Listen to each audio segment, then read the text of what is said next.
What paper cutter is best for your home-based printing business? Let's find out.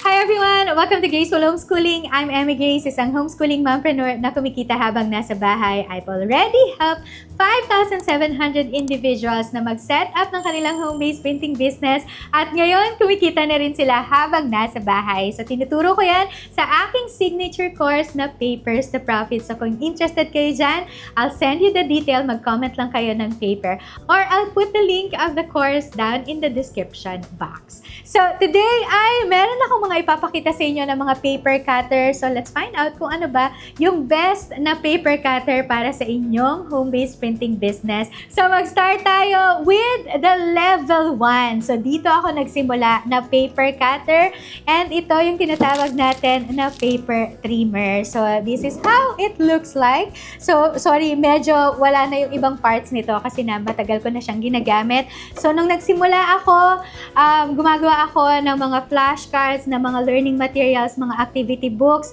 and ganito ako. Well, actually, doon ako nagsimula sa metal na paper trimmer. Ganito din yung itsura, ganito din yung same function lang din sila, pero different lang yung kanyang body or yung material ng body niya kasi metal, doon ako nagsimula. Metal yung kanyang body, pero dito rin talaga, ito yung ginagamit ko noon sa mga paper products na kinikreate ko. So, itong paper trimmer na to ay ganito yung ginagawa niya or itsura niya. So, pinupull mo lang ito tapos binababa lang para makapag-trim ka ng mga papel. So, ito ay okay siya for mga, let's say for example, beginner ka pa lang, so pwede mong dito ka magsimula. Nakaya nito yung mga paper na hanggang 3 sheets of paper, tapos pwede din siya sa mga photo paper, pero nasubukan ko siya with photo paper na nakalaminate ng photo top. Medyo hindi siya okay na gamitin. So, I would use pa rin manual cutting gamit ang utility cutter kapag nagka-cut ako ng mga photo paper na merong laminating film. So, ngayon, itatry natin itong ating paper trimmer and gagamit tayo ng 3 sheets of paper. So, what I have here ay itong ating intermediate pad. So, meron akong prinit dyan na meron na rin siyang border. So, importante na meron tayong border para lang din meron tayong reference kung saan natin ikakat. Especially kung ganitong paper cutter ang ginagamit natin. Kasi, importante na meron tayong border kagaya niyan. So that meron tayong reference. So, ngayon, i-try na natin itong ating paper cutter. So, ang ginagawa ko lang dito ay nagka-cut ako or nagpo-fold ako dito sa paper because bitten yung pagkaka-border natin. Yan, nagpo-fold lang ako para meron lang akong point of reference kung saan itatapat itong ating paper dito sa ating cutter. So, there. Tapos, ngayon, pwede mo ngayong tingnan kung nasaan siya. So, that's 18.2 cm. So, para lang din, alam mo, for the rest of your cutting, yung measurement kung saan mo itatapat yung paper mo. So, this time, itatapat natin siya sa 18.2 para makat natin ito. So, start na natin i-cut, pero tingnan natin kung kaya niya yung 3 sheets of paper. So, yan. Make sure lang natin na nakasagat siya dito. But, napansin ko lang dito, talaga hindi siya sumasakto, no? So, ngayon, pag hindi siya sakto, kailangan yung gupitin yan para lang din magpantay-pantay talaga siya. So, itrim lang natin yung iba pang sides.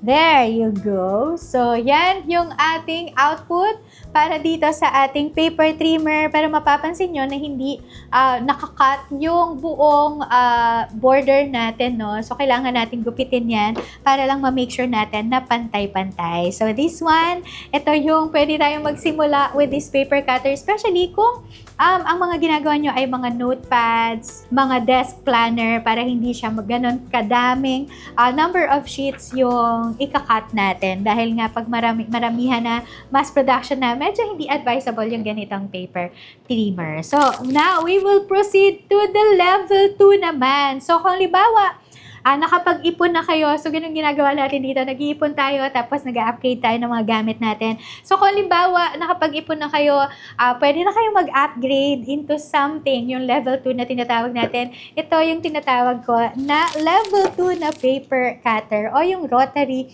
na paper cutter. This is how it looks like. So, yan yung ating rotary cutter. So, dahil tinawag siyang rotary cutter, meron tayo ditong bilog na pangkat ng ating papel. Tapos, ang ginagawa lang dito ay ini-slide lang ito para makapag-cut tayo ng papel. Now, kung kayo ay nagsisimula pa lang sa home-based printing business, you can start with this kind of paper. Ako, gustong-gusto ko yung mga sliding cutter or rotary cutter just because madali talaga siyang gamitin. Now, with this paper cutter or rotary cutter, medyo ang disadvantage lang nito ay dahil maliit siya, so hindi niya sakop na sakop yung ating papel or yung A4 size. So, makita nyo, nabitin siya dito on this side dahil maliit lang yung ating rotary cutter. Pero, what I love about this ay meron siyang feature na ganito na paper stopper siya, so at least hindi gagalaw yung papel natin. Unlike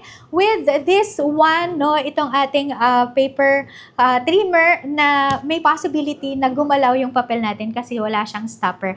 But dito sa ating rotary cutter, meron siyang stopper here kaya hindi gagalaw or magmo-move yung ating papel. So now, i-try na natin itong ating paper cutter or rotary cutter. Okay, so again, mag-fold lang tayo ulit ng ating papel. And then, lalagay natin siya dyan. Now, hindi natin magagamit yung ruler natin dito sa ating rotary cutter just because hindi nga siya kaya, no, or abot. But make sure lang na nakasagad ka dito sa pinaka dulo para lang din pantay na pantay yung papel natin. So, now, nag-reference na ako. Kuha lang ulit tayo ng 3 sheets of paper para masubukan natin kung kaya nila yung mga 3 sheets of paper. Okay, tapos hawakan nyo lang to or diinan nyo lang dito on this part tapos slide lang natin ito. So, yan. Pantay na pantay siya. Ngayon, subukan natin siya sa lahat ng sides ng ating paper.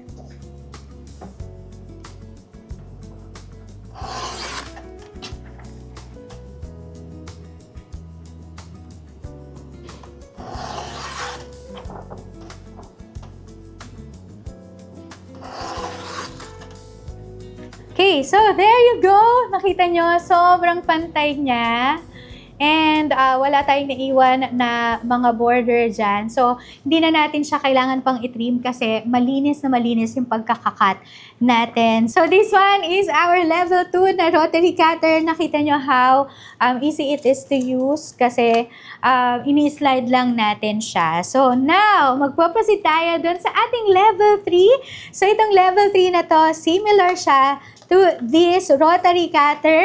The only difference lang is mas malaki itong ating level 3 na paper cutter. And ito, yung ating rotary paper cutter. Medyo mabigat siya.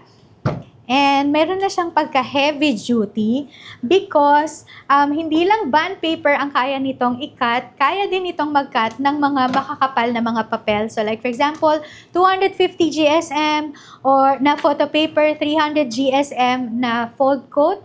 Or kaya naman ay kaya din ito yung 2mm na chipboard. So, yan. Kaya favorite ko itong ginagamit kasi pag halimbawa nagkikreate ako ng mga hardbound na mga notebooks, hardbound na mga journals, ito yung ginagamit ko para mag-cut ng mga chipboard. So now, ito-try natin yan. So the same lang din ng function nitong ating rotary cutter. So i-slide mo lang din ito. And then, meron din siya ditong stopper, no? Paper stopper para lang din hindi mag-move yung ating mga papel kapag ginamit natin yan. So, mag-try tayo ng 3 sheets of paper ulit. Pero, kaya nito yung 2mm na chipboard. So, mag-fold lang ako ulit here. And then, lalagay natin yan dito. Meron tayong ruler at kaya niya, abot siya dito. So, sukatin natin siya. Nandun siya sa pinaka 18.1. So, 18.1, lagay lang natin. yung ating sheets of paper. Tapos, itapat natin siya sa 18.1. Yan. So, and then, slide lang natin ito, kagaya din ng ating rotary cutter kanina. And, ganun lang ka-smooth yung pag-cut din natin. Okay? So, ngayon, cut natin yung lahat ng sides ng ating paper.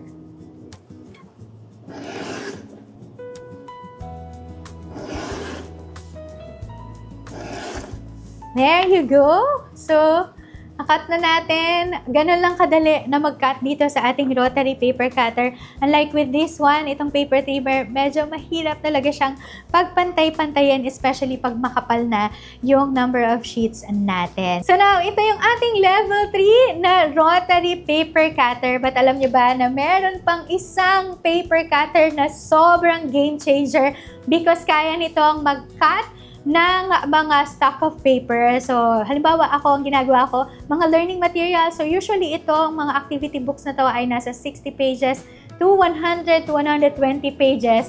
At kayang-kaya nitong ikat ng isang beses lang. So, ito yung tinatawag natin na level 4 na paper cutter o yung tinatawag natin na ream cutter. Okay, so, ito yung ating ream cutter. This one is a game changer because kayang-kaya nitong mag-cut ng stock of paper. So, meron akong sample here and ito yung ating journal na ika-cut dito sa ream cutter. Ganyan siya kakapal. So, I think nasa 100 pages ito. Yan, ganyan kakapal yung ika-cut natin dito sa ating ream cutter. By the way, meron akong full review nitong ating ream cutter kung gusto nyong malaman kung sulit ba talaga ang mag-invest dito sa ganitong ream cutter. Ano bang mga special features nitong ream cutter? Paano ba natin i-maintain? Paano natin ipapalitan yung rubber ng ating paper or ng ating ream cutter? Meron akong full review nito. Ilalagay ko na lang yung link ng video down in the description box. Okay, so ito ay game changer siya in such a way na kung halimbawa nagma-mass production kayo, kayang-kaya nitong mag-cut ng napakaraming papel. So, now, medyo kailangan lang ng konting ingat kasi matalim talaga yung blade nito. So, may possibility na masugatan tayo. Marami ng mga students ang nasugatan ng paggamit nila ng ream cutter. Kaya, sobrang kailangan mag-ingat talaga. Pero marami talaga or marami tayong magagawang mga paper products gamit ang ream cutter. So, ganun ulit. Mag-fold lang ulit ako dito sa ating papel as my point of reference. Now, itong ating ream cutter, so naglagay lang ako dyan ng point of reference para alam ko kung nasaan or saan natin ilalagay yung papel. Tapos ito yung sinasabi ko na red rubber mat. Iyan ay importante para lang din magpantay-pantay yung ating pagkakat ng ating paper. So, itatapat lang natin yan.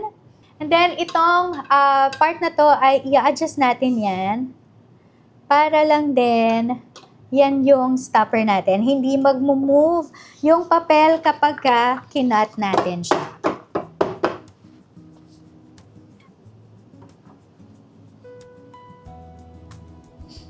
So, make sure lang nakapantay siya. And then, on this part ay meron ka dyan na meron kang plate dito na bumababa yan tsaka umaangat. So, kailangan lang natin yan na ibaba, tapos hihigpitan natin yan para maiwasan natin na mag-move yung ating paper.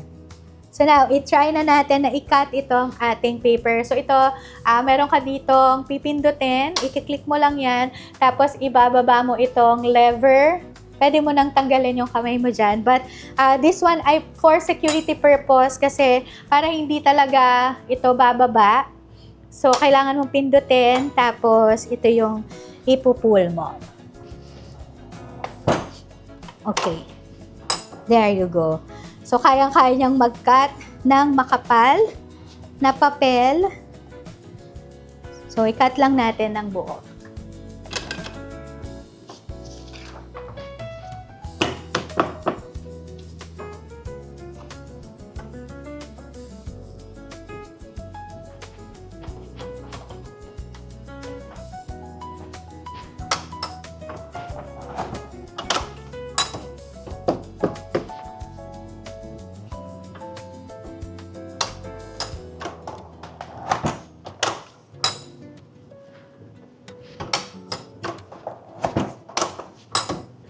Wow! Very good! Nakat na natin siya. Ganyan kakapal yan. And sobrang bilis lang natin ginawa or kinat yung ating paper project gamit itong ating rim cutter. Imagine, ganyan siya kakapal. And isang hilahan mo lang talaga ng ating rim cutter, makakat na yung mga makakapal na mga paper project. So, yan yung ating level 4 na paper cutter. Game changer ito because kaya niya talagang mag-mass production ng mga learning materials, activity books, mga planners, mga journals. Kayang-kaya nating mag-mass produce gamit ang ating rim cutter. Now, kung halimbawa gusto niyo na mag-upgrade ng inyong mga or mag-invest ng sa paper cutter, so this one is really the one that I recommend, itong rim cutter, especially kung gusto mo talaga na mag-scale with your production. So, yan. Pero lahat ng mga ito, hindi natin to binili in one, single time. Pero, talaga nag-ipon tayo, nag-upgrade ng ating mga gamit dito sa Graceful Homeschooling. So, there you go! Yan yung ating mga paper cutter. Pwede ba kayong mag-comment in the comment section anong level mo ng paper cutter ngayon? Nandito ka ba sa paper trimmer na ganito? Or kaya naman ay nandito sa ating level 2 na rotary cutter? Or kaya dito sa ating level 3 na rotary cutter? Or nandito ka na sa level 4 ng ating beam cutter? So, comment mo naman yan dyan sa ating comment section. Thank you so much for joining me. I hope nakatulong ito sa inyo na kung halimbawa nagdi-decide kayo ano bang paper cutter ang kailangan ko sa aking home-based printing business. So sana nabigyan ko kayo ng review or ng glimpse kung ano ba talaga yung paper trimmer or paper cutter na perfect for your business at this season of your business, di ba? So thank you so much. And kung interested kayo sa mas in-depth na tutorial, mga paano tayo gagawa ng mga paper products, ano mga kailangan na tools, equipment para makapag-set up ako ng home-based printing business. At kung gusto nyo rin sumama sa kumikita habang nasa bahay journey, ilalagay ko yung link ng aking signature course na Papers to Profits down in the description box. Isa-send ko sa inyo ang details. So thanks so much and I hope that I'll see you again on my next one. God bless everyone and I will see you around. Bye!